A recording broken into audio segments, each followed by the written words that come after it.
សួស្តីទាំងអស់គ្នា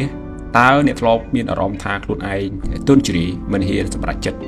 ឬក៏ជួបបញ្ហាបន្តិចបន្តួចក៏ពិបាកចិត្តមែនទេខ្ញុំជឿថា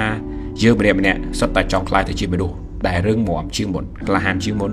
ហើយមានការយល់ដឹងទូលំទូលាយជាងមុននៅក្នុងឆាកជីវិតក៏ប៉ុន្តែតើត្រូវធ្វើដូចម្តេចនៅក្នុងវីដេអូនេះខ្ញុំនឹងចែករំលែកនៅវិធីសាស្ត្រជាក់ស្ដែងចំនួន3ដែលអ្នកអាចចាប់ផ្ដើមអនុវត្តចាប់ពីថ្ងៃនេះតទៅដើម្បីផ្លាស់ប្ដូរខ្លួនឯងទៅជាមនុស្សថ្មីមួយដែលអស្ចារ្យជាងមុនកុំភ្លេចចុច like ហើយនិង subscribe ម្នាក់មួយផងតោះយើងចាប់ផ្ដើមទាំងអស់គ្នាចំណុចទី1នោះគឺធ្វើខ្លួនឯងរឹងមាំជាងមុនទាំងអារម្មណ៍និងស្មារតីចំណុចទី1នេះគឺជាភាពរឹងមាំយើងទៅចាំថាចេះភាពរឹងមាំពិតប្រាកដហ្នឹងមិនមែនជាការដែលមិនចេះជឿចាប់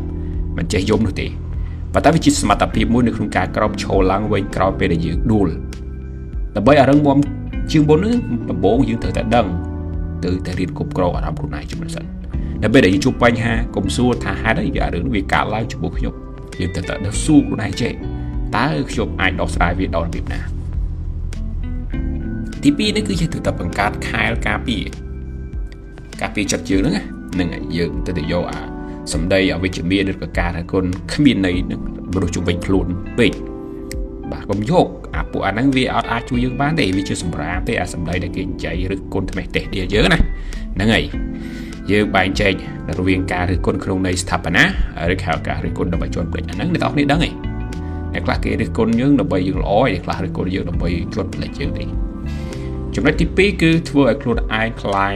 ហានជាងមុនចឹងមានន័យថាយើងទៅស្ដាប់កាប់ចាក់យើងទៅជេរគេណាអាហ្នឹងចាប់មិនតាន់ក្លាហានជាងមុនស្ដាប់ចំណុចទី3ទី2នេះបន្តិចចំណុចទី2នេះគឺយើងទៅក្លាហានមិនមែនមានន័យថាយើងគ្មានភាពភ័យខ្លាចទេគឺវាធ្វើយើងហ៊ានក្លាហានធ្វើសកម្មភាពទាំងដែលចិត្តយើងកំពុងតែខ្លាចវិធីសាស្ត្រនេះគឺងាយទេបងប្អូនគឺយើងដើរចេញពីតំបន់សុខស្រួលគេហៅថា comfort zone ណាហ្នឹងហើយបន្តិចបន្តឲ្យភាពសនុកសុខស្រួលរបស់យើងណាគឺជាមេរោគសម្រាប់យើងបន្តិចម្ដងដល់មិនដឹងខ្លួនអញ្ចឹងយើងហ៊ានចាក់ចេញចាប់ផ្ដើមធ្វើរឿងអ្វីតូចតាចដែលយើងធ្លាប់តរុញត្រៀមពីមុនណាដូចជាហ៊ាននិយាយមតិយោបល់នៅក្នុងក្រុមណាហ៊ានសាកល្បងរឿងអ្វីថ្មីហ៊ានបញ្ចេញមតិយោបល់នៅក្នុងក្រុមឬក្នុងការប្រជុំណាមួយយើងហ៊ានទៅកន្លែងថ្មីតែម្នាក់ឯងទៅសំខាន់គឺយើងត្រូវតែអោបត្រសោបអាការបរាជ័យនោះអញ្ចឹងយើងធ្វើខុសមិនមែនជាការបរាជ័យទេគឺវាគឺជាមេរៀនប្រាប់យើងកុំឲ្យធ្វើបែបនេះម្ដងទៀតអូខេអញ្ចឹងបើសិនជាគិតថាមានប្រយោជន៍10ដងធ្វើវាបាន3ដងព្រាមទៅកុំគិតច្រើនពេកណាកុំគិតច្រើនពេកភាសាអង់គ្លេសហៅថា overthinking ចំណុចទី3ធ្វើឲ្យខ្លួនឯងយល់ដឹងជាងមុនចំណុចទី3នេះគឺការបង្កើតឲ្យការយល់ដឹងនិងប្រាជ្ញាហើយវាកើតចេញពីការរៀនសូត្រដល់មិនចេះចប់មិនចេះហើយដើម្បីឲ្យយល់ដឹងជាងមុនដំបូងបំផុតគឺយើងត្រូវធ្វើជាអ្នកស្ដាប់ដ៏ល្អម្នាក់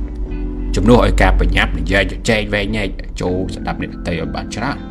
ពីព្រោះថាមនុស្សម្នាក់សុទ្ធតែមានរឿងដែលយើងមិនដឹងទេចំណុចទី2គឺការអាននិងការសើចឈឺ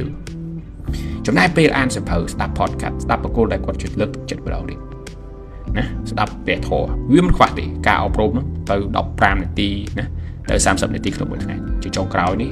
រៀនសួរពាក្យថាហេតុអ្វីកុំតន់ជឿទៅលើអ្វីដែលងាយពេកដែលគេនិយាយណាដូចខ្ញុំនិយាយហ្នឹងកុំជឿស្ដាប់សិនទៅបងប្អូនគិតថាសមហេតុផលដែរតាបងប្អូនស្ដាប់ទៅណានៅបើគិតថាអត់សមហេតុផលទេអ្នកទាំងគ្នាអាចរំលោភចោលអត់ជាបញ្ហាទេអានេះគាត់ជាការចែកម្លែកមួយទាំងអស់គ្នានឹងរៀនទាំងអស់គ្នាដូចចឹងពុកដែរ